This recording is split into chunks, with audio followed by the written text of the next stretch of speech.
The crowd roared inside the underground MMA gym, sweat, smoke, and adrenaline thick in the air. But none of that mattered to Jake Carter, a single dad, war veteran, and dishwasher at a local diner just trying to make ends meet. He wasn't there for fame or glory. He was there because two cocky fighters thought humiliating him would be fun content for their viral channel. What they didn't know was that Jake once belonged to a unit so feared that even enemy radios went silent when their name came up, a unit known as the Ghost Wolves. But Jake didn't care about the past anymore. All he cared about now was his little daughter, Lily, the reason he smiled, the reason he kept breathing, even when life punched harder than any fighter could. It all started 3 nights ago. Jake was closing the diner after a long shift. Lily sat at the corner booth coloring, her small hands stained with crayons. That's when 2 bulky men in flashy MMA jackets strutted in. Their names were Trent and Cole, viral sensations known for sparring pranks and calling out weaklings.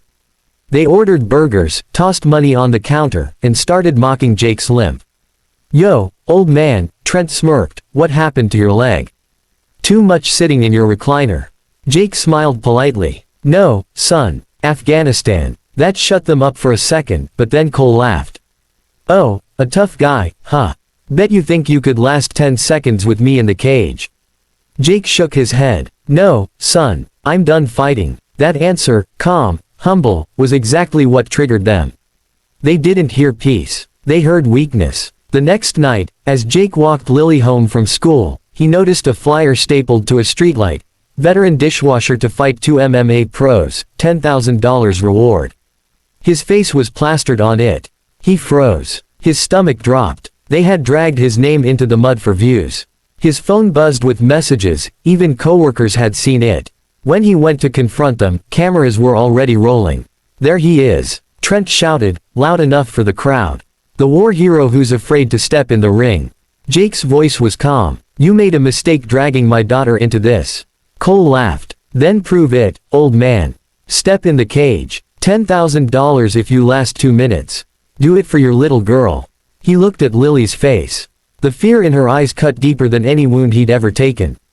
But she whispered softly, "Daddy, you always tell me to stand up to bullies." Jake sighed. "All right, 2 minutes." The crowd erupted. The night of the fight, the arena lights glared. Phones flashed. The commentators mocked him, dishwasher versus champions. Jake stretched quietly, his eyes cold but calm. No music, no hype, just focus. When the bell rang, Cole lunged first, wild, confident. Jake sidestepped, minimal movement, economical. Years of combat discipline still lived in his bones. One clean counter, and Cole stumbled. The crowd gasped. Trent rushed in from behind, furious, swinging hard. Jake dropped low, grabbed his leg, and swept him clean off the mat. The thud echoed like thunder. "Get up!" Cole screamed. But Jake didn't move to finish them. He just stood there, silent, letting them come again. Another round of punches, blocked. Another charge, dodged. Jake's every move was precise, surgical. He wasn't fighting for pride, he was teaching. Within 60 seconds, both men were on their knees, gasping. Jake hadn't thrown a single brutal hit. Just control. Discipline. He turned to the crowd and said quietly into the mic, "Strength isn't about hurting others. It's about protecting those who can't fight back." The place went silent. The 2 fighters, humiliated, couldn't meet his eyes. Jake walked out of the cage, found Lily waiting at the edge, tears in her eyes. She ran into his arms. "Daddy, you didn't even hurt them." He smiled. "I didn't have to." Later that night, the clip went viral. Not because of the fight, but because of what he said.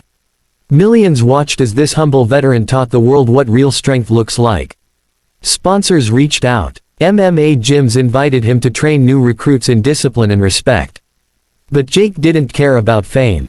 He bought new shoes for Lily, fixed the diner's broken coffee machine, and showed up the next morning to work like nothing happened. Because real heroes, they don't wear gloves or capes. They just keep showing up, even when life tries to knock them out. So if you're watching this right now, remember Jake's words, you don't need to fight every battle. But when you do, fight for what matters. And hey, if this story inspired you, hit that like button, subscribe, and share this with someone who needs a reminder that strength isn't loud, it's quiet, steady, and full of heart. Because sometimes, the quietest fighter in the room, is the deadliest one of all.